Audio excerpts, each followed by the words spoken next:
Hey gang, this is Marc Junkerman. I am a law enforcement commander in the state of Maryland, and I'm also a friend of the International Critical Incident Stress Foundation. I'm here in Junk's Yard, and we're going to go talk about a CISM perspective for the day. So if you saw my last little installment, we talked about the daily mantra. I hope you practice that or try to practice that. Remember, that is every day you have to have a purpose. You got to have a reason to get out of bed. Once you do that, take ownership for yourself. And once you take care of the me, you can take care of the we. And that's when we are accountable to and for our peers. So today, I'm going to give you a little idea about what my perspective is on CISM and sort of the direction that I've been heading recently with some of the blocks of instruction and the presentations and the education that I'm trying to obtain for myself here. So there's a quote. Miguel Cervantes, Don Quixote, he talks about the journey is better than the end. And that's kind of what's going to lead us into today's little CISM perspective. So one of the things that we are all very aware of is, as first responders, just the name in and of itself, we focus on response to those incidents. Response and mitigation tends to be our bread and butter, tends to be our focus.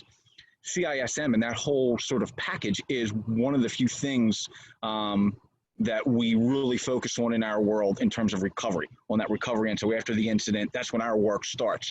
One of the things, though, we often forget is that there's 5 mission areas. It's not just that response and mitigation and then recovery. There's also prevention and protection.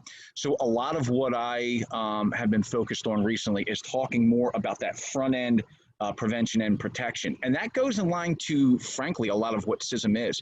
You know, sometimes we forget that CISM is actually this comprehensive, integrated, systematic, I should say, multi-component approach to wellness resiliency, to helping people recover from a critical incident. But that front end is also part of CISM. I mean, specifically, it talks about pre-incident planning, strategic planning. You know, what are we doing before the incident happens? And that's a huge piece, I think, that sometimes we miss in the heat of the moment, because when the rubber meets the road, we're there to respond and mitigate. We are trying to fix a situation or help a situation mitigate, and that's a challenge we all face. There's also, you know, research when you look at the Johns Hopkins University resiliency model. Dr. Everly, a huge part of that research that talks about, you know, those 3 components, those 3 R's, where you have resistance, then you have resiliency, and then you have recovery. You know, a lot of what I want to talk about is that resistance, and that's, as Doc Everly talks about, that psychological body armor that he talks about and teaches in his blocks. So when we take that front end component and that front end approach, it kind of opens us up to different discussions. So when I started doing this, I looked at this from what I call a decide to thrive sort of perspective. And here's kind of what my take is on this. I'm not a clinician. I've been very fortunate to have some exposure and some experience with some very, very good clinicians who have not only helped me personally and professionally, but have also taught me a lot. But that's not what I do. I'm not a clinician. I am I'm a boots on the ground operator. I'm a boots on the ground leader. So a lot of my perspective comes from helping to actually create that front end peer support. And that is when you take the experience and the knowledge of peers, you train them, and you integrate them with that clinician, because those clinicians help us prevent us from outrunning our headlights. They provide that support, and they also help us develop that standard of care, sort of that empirical data we need to be able to provide help for our own.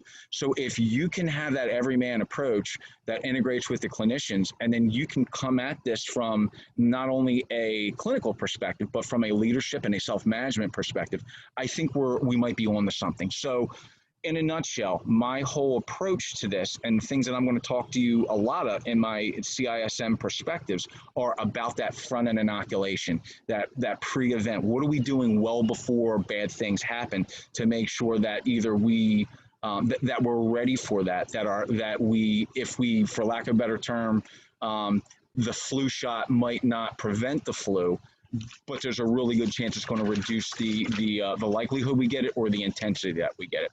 So we're going to be talking off the cuff. You'll see me refer to some notes and do some talking. Welcome to Zoom world.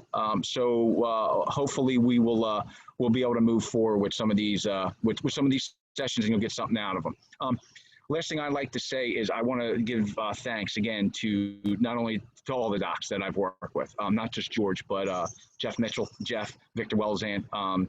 George, Jeff, and Victor have been a huge part of my success, my self-evaluation, and my personal journey, and I want to thank them. So the next time we're going to talk a little bit about culture and how culture impacts who we are and what we do here. So in the meantime, remember to practice your mantra. Got to have a purpose, got to take ownership, got to be accountable to and for your peers, because it's not enough just to survive the day. You have to decide to thrive. So with that, be safe, and I'll talk to you soon. Take care.